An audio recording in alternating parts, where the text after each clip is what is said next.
పొందేసి అందరికీ కొంతకాలం విశ్రాంతినిస్తాడు, మళ్ళీ పుట్టుక లేకుండా. ఇప్పుడు నాకు చెప్పండి, శివుడు చేసేటటువంటి పనిలో క్రౌర్యం ఎక్కడుంది? అసలు ఎక్కడైనా క్రౌర్యం ఉందా? ఆయనంతటి మహోదారుడు లోకంలో ఇంకొకడు ఉండడు. ఎందుకని అంటే లోకమునకు తండ్రి ఆయన దయ అటువంటిది. అనుశాసనిక పర్వంలో పార్వతీదేవి అడిగింది పరమశివుణ్ణి, కావాలంటే మీరు మహాభారతం ఇంటికి వెళ్ళి చూడండి. శంకర, కైలాసం ఉంది, వెండికొండ ఉంది, ఇంత గొప్ప అంతఃపురం ఉంది, శ్మశానంలో ఎందుకుంటారు మీరు అని అడిగింది. అడిగితే ఆయన చెప్పాడు, పార్వతి, చేతకాక నేను శ్మశానంలో లేను. బ్రహ్మదేవుడు అడిగాడు, శంకర, చీకటి పడిన తరువాత ఉగ్రభూతాలన్నీ కూడా ఇళ్లల్లోకి బయలుదేరుతాయి, వాళ్ళని అనుష్ఠానం చేయనివ్వవు, సూర్యోదయాత్ పూర్వం నిర్మాల్యం అవి తీసేస్తాయి, తీసి పూజ చేసేస్తాయి, తర్వాత యజమాని చేసినా ఇక ఫలితం ఉండదు. అందుకే ముందు స్నానం ఎవరు అంటే భార్య చేస్తుంది, భర్త చేయడు ముందు స్నానం. భార్య పని ఏమిటంటే ముందు నిర్మాల్యం తీసేస్తుంది, భర్త పూజ చేస్తాడు. ఎందుకంటే ఆయన అనుష్ఠానం చేసుకోవడానికి పూజ చేసి వచ్చే లోపల పూజామందిరం తుడిచి కడిగి ముగ్గు పెట్టి మడినీళ్లు పెట్టి చెయ్యాలి కదా.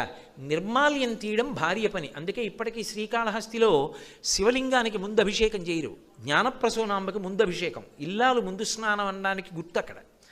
కాబట్టి శంకర, ఈ ఉగ్రమైనటువంటి భూత ప్రేత పిశాచములన్నీ ఇళ్లల్లోకి వచ్చేస్తాయి. అవి రాకుండా ఉండాలంటే వాటిని కాసేపు తమాషా చేసి అట్టే పెట్టాలి. అందుకని శ్మశానంలో ఆయన నర్తన చేస్తుంటాడు. ఆ నర్తన చేస్తూ అవన్నీ అక్కడ కూర్చుంటాయి. రెండో కారణం ఎందుకుంటానో తెలుసా పార్వతి? బ్రతికున్న నాళ్ళు నావాళ్ళని కష్టపడి వాళ్ళింటికి ఎడతాడు, వీళ్ళింటికి ఎడతాడు, ప్రయాణాలు చేస్తాడు, రైళ్ళు ఎక్కుతాడు, అక్కడికి ఎడతాడు, ఇక్కడికి ఎడతాడు, విమానాలు ఎక్కుతాడు, వాళ్ళింటికి భోజనం అంటాడు, వీళ్ళింట్లో పలహారం అంటాడు, అన్నీ తిరుగుతాడు. సరదాగా అలా వెళ్ళొద్దామని ఎవడైనా రుద్రభూమికి ఎడతాడా? ఎవడు వెళ్ళాడు. కానీ అంతా అయిపోయిన తర్వాత రుద్రభూమికి తీసుకొస్తాడు. తీసుకొచ్చిన తర్వాత నేనని ఇన్నాళ్ళు ఇన్ని ఫెయిర్ అండ్ లవ్లీలు రాసి, ఇన్ని ఆల్అవుట్లు పెట్టి, ఇంత ఏసీలో ఇంత పరుపు మీద పడుకోబెట్టిన శరీరం కట్టెల్లో కాలిపోతుంటే చూసుకుంటూ ఉంటాడు జీవుడు. నిత్యమా జీవితము నీటిపై బుగ్గ, కల్లరి బొమ్మయవు కాయమ్మునొల్లా, అద్దె కొంపల బోలు ఆ భోగముల్లా, తను పెంచు దొంగలవు తనయుల నొల్లా, ఎందుకీ భోగమ్ములెందుకీ మురుపు, ముందు చావుండంగమురియంగనగుని అంటారు శివమానస పూజలో. ఏడుస్తూ నిలబడతాడు, చీకటి పడిపోతుంది, కపాలమోక్షం అని తల పగిలిపోయి చప్పుడు వస్తుంది టప్ అని. కాటికాపరి సంజ్ఞ చేస్తాడు, వెళ్ళిపోండి అని. తలస్నానం చేసి కొడుకు వచ్చిన బంధువులు వెళ్ళిపోతారు, వెనక్కి తిరిగి చూడకుండా. తాను ఒక్కడే నిలబడి ఉంటాడు, చీకటి పడుతూ ఉంటుంది, దాటి వెళ్ళడానికి లేదు. అయ్యయ్యయ్యో, వీళ్ళందరినీ నమ్ముకున్నాను, మా ఆవిడని ఇంత పిచ్చి పెట్టుకున్నాను, కాయము వీడి జీవుడితి కంపిత చిత్తత నీకు చుండబో నాయనయంచు ఎచ్చు నిజనందన నందినులైనుగా నికందోయిని భస్మములు తొలుత దుఃఖమహంబుని చొచ్చు పత్నియన్, కాయము వీడి రారు కథ చేసిన కర్మము పుణ్యము తప్ప శంకర అని ఏడుస్తుంటే ఓదార్చడానికి ఒక్కడుండడు పార్వతి. చచ్చినవాడు 100 మాటలు చచ్చిపోతాడు భయంతోనని, నేనున్నాను రా, బెంగ పెట్టుకోకు, ఇంకొక శరీరం ఇస్తానులే, ఒళ్ళు దగ్గర పెట్టుకో అని ఓదార్చడానికి అక్కడ ఉన్నాను. అంతేకాని నాకు ఇల్లు లేక ఆవాసం లేక అక్కడ లేనివాడను కాను ఈశ్వరి, తండ్రిని, నా దయ అది అన్నాడు. అంతటి మహానుభావుడు. ఆయన దయ మనకి ఎరుకలోకి వచ్చిందనుకోండి, ఆయనతో అనుబంధం తెలిసిందనుకోండి, ఒక విషయం అర్థమవుతుంది, ఆయన శాశ్వతుడు. ఎందుకని? దానికి గుర్తు ఆయన మెడలో ఉన్న పునుకల మాల. అక్కడ కదా బయలుదేరేటో తిరిగాను. ఆయన మెడలో పుర్రెల మాల ఎందుకు వేసుకుంటాడంటే, ఎవరూ ఏదో బంగారం గొలుసు చేసి ఇచ్చేవాళ్ళు లేక కాదు, అసలు బంగారం ఆయన వీర్యం. మీరు రామాయణం జరిగితే బాలకాండలో షణ్ముఖోత్పత్తిలో అర్థమవుతుంది. కానీ ఈ సృష్టి అంతా కూడా ఆయన మహాప్రళయంలో లోపలికి తీసేసుకున్న తర్వాత మళ్ళీ సృష్టి చేసేటప్పుడు మొదట బ్రహ్మగారిని సృజిస్తాడు. సృజించి వేదం ఇచ్చి సృష్టి చేయడం మొదలుపెట్టు అంటాడు. అందుకే ఇప్పటికీ తమిళనాడులో కుంభకోణం అని ఒక క్షేత్రం. ఆ క్షేత్రం ఎందుకు వచ్చిందంటే, ఈ సమస్త బ్రహ్మాండములు లయమైపోయిన తరువాత ఒక కుంభం అంటే ఒక కుండలో ఏం చేస్తాడంటే, మళ్ళీ పునఃసృష్టి జరిగేటప్పుడు ఓషధులు భూమి మీద పడాలని అమృతం పోసి అందులో ఓషధులు పెట్టి కుండ వదిలేస్తాడు. అది ప్రళయ జలాల మీద తేలుతూ వెళ్ళిపోతుంటుంది. మళ్ళీ ఆయన పునఃసృష్టి చెయ్యాలి అని ఎప్పుడు అనుకుంటాడో, అప్పుడు ఎక్కడ మొదలు పెట్టాలి సృష్టి అనుకుంటాడో అక్కడ నిలబడి బాణం పెట్టి కొడతాడు ఆ కుండని. ఆ కుండ బద్దలై అందులోంచి అమృతము ఓషధులు భూమిలో పడతాయి. అదే పృథు చక్రవర్తి వృత్తాంతం భాగవతంలో. అది భూమిలోకి ఇంకి పంట మొదలవుతుంది. ఇంకక్కడి నుంచి అలా పండుతూనే ఉంటుంది. వేదంలో చెప్తారు ఓషధీతత్వం. ఓ గింజ తిన్నాననుకోండి, జీర్ణమై శక్తినిస్తుంది. ఇన్ని వడ్లు తీసుకెళ్ళి భూమిలో వేసామనుకోండి, మళ్ళీ ఇన్ని కంకులు వచ్చి ఇంత ధాన్యం వస్తాయి. ఓషధీతత్వం అంటారు. అలా ఓషధీతత్వం అమృతంతో కలిసి భూమిలో మళ్ళీ మళ్ళీ పెరిగేటట్టుగా అనుగ్రహిస్తాడు. అనుగ్రహించి కుండ బద్దలైపోయి అమృతము ఓషధులు భూమిలోకి వెళ్ళిపోతాయి. ఆ కుండ నీళ్లలో నిలబడిపోతుంది. బద్దలైపోయిన కుండ అది శివలింగం అయిపోతుంది. సృష్టి అక్కడ ప్రారంభమైందని గుర్తు, కుంభకోణం. అందుకే కుంభము బద్దలైనటువంటి ప్రాంతం, అక్కడ సృష్టి మొదలైంది అని. అందుకే ఇప్పటికీ అక్కడ నీటితో అభిషేకం చేయలేదు. మట్టి లింగం, అది కరిగిపోతుంది. ఎందుకంటే కుండ కదూ మరి లింగాకృతిని పొందింది. అందుకని అక్కడ అభిషేకం చేస్తే మల్లె నూనె అటువంటి వాటితోటే అభిషేకం చేస్తారు. కాబట్టి మళ్ళీ పునః సృష్టి చేసినప్పుడు ముందు బ్రహ్మగారిని సృజించి ఆయనకి వేదం ఇచ్చి సృష్టి చేయమని చెప్తాడు. ఆయనకి వేదం ఇచ్చి సృష్టి చెయ్యమని చెప్పిన తరువాత బ్రహ్మగారు ఈ లోకములను సృజిస్తాడు, ఇంతమంది ప్రాణుల్ని. కొంతకాలం అయిపోయిన తర్వాత బ్రహ్మగారు కూడా పడిపోతాడు. పడిపోతే ఆయన 4 తలకాయలు కూడా రుద్రభూమిలో పడిపోతే ఏం మర్యాద? అందరికన్నా పెద్దవాడు, ముందొచ్చినవాడు, ఈ సృష్టి చేసినవాడు, ఆయన పుర్రె కూడా పడిపోతే ఏం బాగుంటుంది అని ఆ పుర్రె తీసి ఓ తడపకి చుట్టుకుని మెళ్ళో వేసుకుంటాడు. ఇప్పుడు అలా ఎన్ని పుర్రెలు ఆయన మెళ్ళో అయ్యాయంటే అదో పెద్ద మాలైంది. అంటే ఎంతమంది బ్రహ్మలు వచ్చి వెళ్ళిపోయారు, ఎన్ని మాటలు సృష్టి వచ్చి వెళ్ళిపోయింది. ఆయన మాత్రం అలాగే ఉన్నాడు. కాలాతీతుడై ఆయన ఉన్నాడు అని చెప్పడానికి గుర్తు ఆయన మెడలో ఉన్న పునుకల మాల.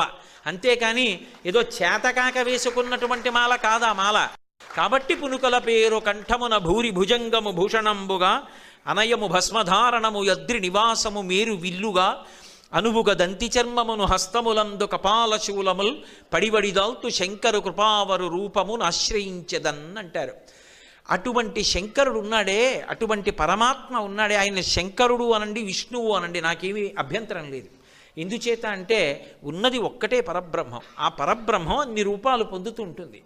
ఏకస్త్వమేవ బహుధా భవభాసిలోకే నిశంకధీర్ వృషభకేతన మల్లినాథ శ్రీభ్రామరి ప్రియ సుఖాశ్రయ లోకనాథ శ్రీమల్లికార్జున విభో తవ సుప్రభాతం అంటారు. ఇప్పటికీ శ్రీశైల మల్లికార్జున సుప్రభాతం చేస్తూ ఆ ఉన్న ఒక్కడే 3 కాలములకు 3 లోకములకు 3 రూపములకు మూలమగుచు భేదమగుచు తుదిక భేదమయ్యొప్పారు బ్రహ్మమనగ నీవే పాలనయన అంటారు.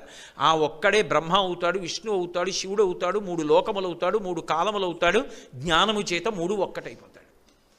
కాబట్టి ఆయన ఒకటి కాదు, ఆయన విరాట్ స్వరూపం. అసలు దాంట్లోనే లోకమంతా ఉంది. అందుకే పోతన గారు భాగవతం చేస్తూ చెప్తారు, శివుడు అంటే మన కంటికి కనపడేటటువంటి లక్షణం కాదు. అగ్నిముఖంబు పరాపరాత్మకమాత్మ కాలంబు గతి రత్నగర్భ పదము శ్వశనంబు నీ యూర్పు రసన జలీషుండు దిశలు కర్ణంబులు దివము నాభి సూర్యుండు కన్నులు శుక్లంబు సలిలంబు జఠరంబు జలధులు చెదలు శిరము సర్వౌషధులు రొమచయము శల్యంబులద్రులు మానసమృతకరుండు ఛందములు ధాతువులు ధర్మసమితి హృదయము ఆస్యపంచకముపనిషదాహ్వయంబు అయిన నీరూపు సదసత్వమై శివాఖ్యయై స్వయంజ్యోతియై ఉప్పు ఆద్యమగుచు అన్నారు. అది విరాట్ స్వరూపం శివుడిది. అగ్ని ముఖంబు, అగ్నిహోత్రం ఆయనకి ముఖమై ఉంటుంది. పరాపరాత్మకం ఆత్మ, అపరా అంటే జీవాత్మ పరమాత్మ అంటాం కదా, ఈ 2 కలిసిపోయినటువంటి ఒకటైనటువంటి అభేదమైన ఆత్మస్వరూపం ఏదో అది ఆయన ఆత్మ. కాబట్టి పరాపరాత్మకమాత్మ కాలంబు గతి. ఆయన అడుగు తీసి అడుగు వేసి నడుస్తుంటే అది కాలం అవుతుంది. కాలంబు గతి రత్నగర్భ పదము. ఈ భూమి ఆయనకి పాదపీఠం.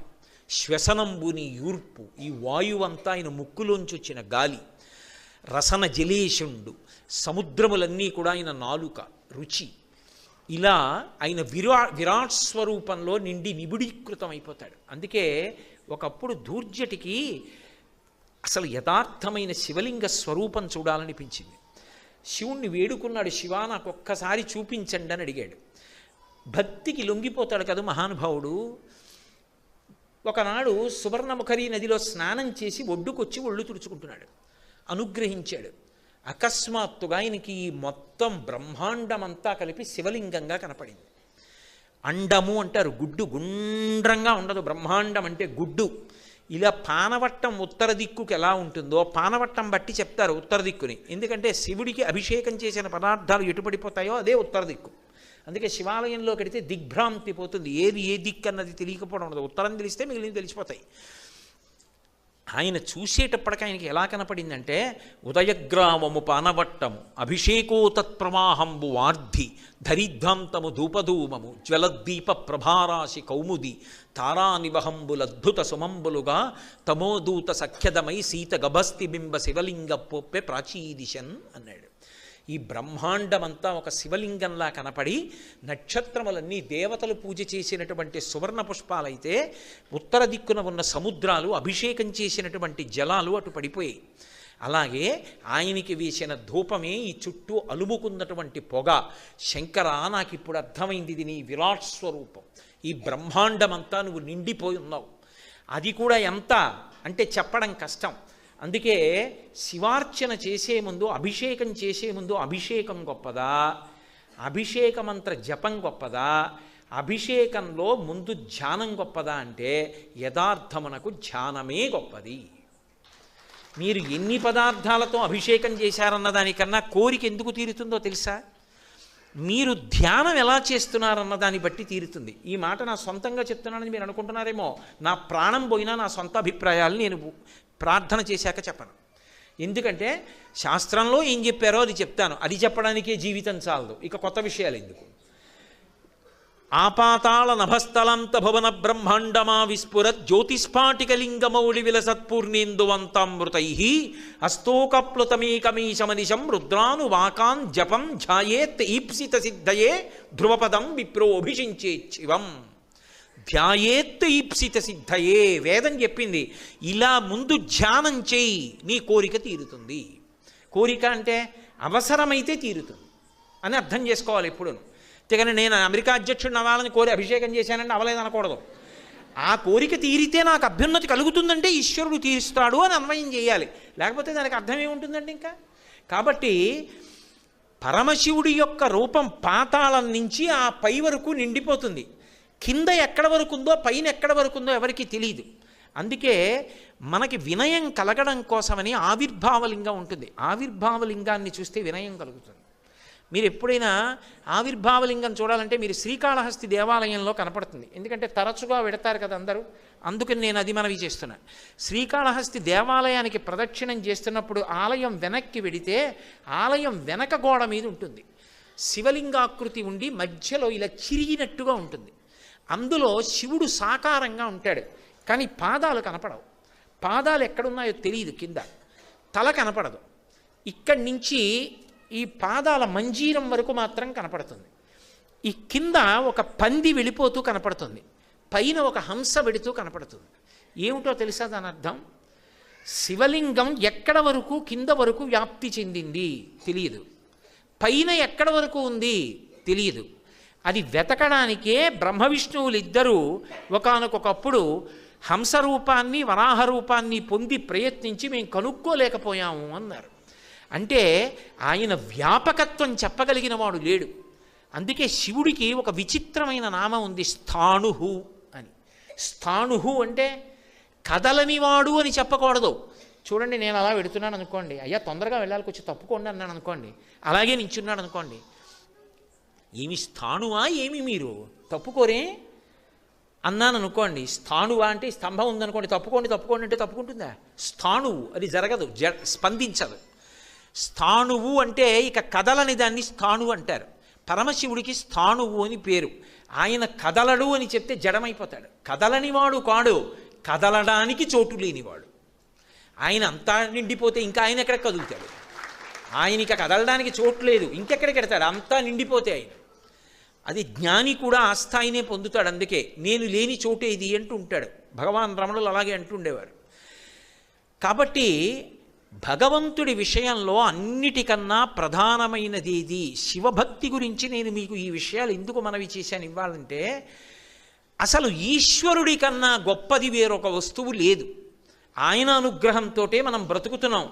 అసలు ఆయనకి మనం ఇవ్వగలిగినది అన్నది ఇంకొకటి లేదు. నేను ఇందాక మీతో శ్లోకం మనవి చేశా. అందులో గృహస్థే స్వర్భూజామరసురభిచింతామణిగణే శిరస్థే శీతాంశౌ. చంద్రరేఖ ఉందని చెప్పి దానికి కొనసాగింపుగా ఈ విషయాలన్నీ చెప్పా. ఇంకొకటి ఏముంది ఆ శ్లోకంలో? చరణయుగళస్తే అఖిల శుభౌ. శంకరా మీకేదో ఒక మంచి పని చేసి పెడతాను అంటావేమో. అసలు ఏ ఇంటికైనా లక్ష్మీ కమ్మి అంటారు. వీధిలో ఉన్నటువంటి సింహద్వారానికి పైనున్న కమ్మికి లక్ష్మీ కమ్మి అని పేరు. తోరణం దానికే కడతారు. లక్ష్మీ కమ్మికి తోరణం కట్టారు అంటే ఇంట్లో శుభకార్యం జరుగుతోందని గుర్తు. ఎక్కడైనా శుభకార్యం జరగాలి అంటే దానికి అనుగ్రహం ఎక్కడి నుంచి వస్తుందంటే శివుడి పాదముల నుంచి వస్తుంది. ఆయన అనుగ్రహించి ఇలా అన్నాడు అనుకోండి, మా ఇంటికి తోరణం కడతారు అంటే మా ఇంట్లో ఏదో శుభకార్యం జరుగుతుందన్నమాట. మా ఇంట్లో శుభకార్యం జరగాలి అని కోరిక నాకు ఉందనుకోండి, శివానుగ్రహం కలగాలి. కలిగితే ఆయన ఇలా అంటే ఎగిరి వచ్చి తోరణం నా ఇంటి లక్ష్మీ కమ్మిని పట్టుకుంటుంది. ఇంట్లో కోరిక తీరిందని గుర్తు. ఏదో నా వంశం పెరగాలి, నాకు మనవడ కావాలనుకున్నాను, ఆయన ఇలా అన్నాడు, తోరణం ఎగిరొచ్చి పట్టుకుంది. నాకు మనవడు పుట్టాడు, వాడికి బాలసారి చేస్తాను, వంశం వృద్ధిలోకి వచ్చింది, చూశాను, సంతోషించానని గుర్తు. అన్ని శుభములు ఆయన పాదములను ఆశ్రయించున్నాయి. ఆయనకి శుభం నువ్వేం చేస్తావు కొత్తగా? ఆయన శుభాలు చేయాలి, ఆయనకి శుభం చేయడానికి మనం ఎంత వాళ్ళం? చెయ్యలేవు. చరణయుగళస్తే అఖిల శుభౌ కమర్థం దాన్యేహం. ఈశ్వరా నేనేమివ్వను నీకు, ఇంకా నేను ఇవ్వడానికి నా దగ్గర ఏం లేదు. కానీ ఒక్కటి ఉంది, దాని చమత్కారం ఏమిటో తెలుసా? నా అంతవాణ్ణి నేను నాది అంటుంటుంది. అదే మనస్సు. ఆ మనసు శంకరా మీకు ఇచ్చేస్తాను, అది పుచ్చేసుకోండి. ఏమిటి గడుసుతనం అంటే, నా మనసు మీరు పుచ్చేసుకుంటే నా మనసు మీదైపోయింది కాబట్టి భక్తితో బతుకుతాను. కాబట్టి కమర్థం దాన్యేహం భవతు భవదర్థం మమ మనః. నా మనసు మీదగుగాక. ఈ మనసు ఇచ్చేస్తే సంకల్ప వికల్పాలు, నేను నాది, గొడవలు గోదారి ఉండవు. ఆ మనసు శుద్ధం చెయ్యడానికి, ఆ వినయం, ఆ భక్తి ఏర్పడడానికి, మనుష్య జన్మ సార్థక్యం పొందడానికి భక్తి చేత మనిషి తరించకపోతే, ఒక్కసారి ఊపిరాగిపోతే మళ్ళీ ఇటువంటి ఉపకరణం రాదు అని బోధ చెయ్యడానికి సమస్తమైన వాంగ్మయం వచ్చింది. ఒక శాస్త్రం చదువుకుంటే కాలుకి కొత్తతనం వస్తుందా, చేతికి కొత్తతనం వస్తుందా? నడవడిలో కొత్తతనం వస్తుంది. నడవడిలో కొత్తతనం వచ్చింది అంటే దానికి అర్థం మనసులో మార్పు వచ్చింది. మనసుని మార్చగలిగినది ఏది అంటే గురువు, శాస్త్రము. ఈ రెండిటి యందు భక్తి ఏర్పడితే చేరే గమ్యము పరమేశ్వరుణ్ణి చేరుకుంటాడు. ఆ మనసు శుద్ధము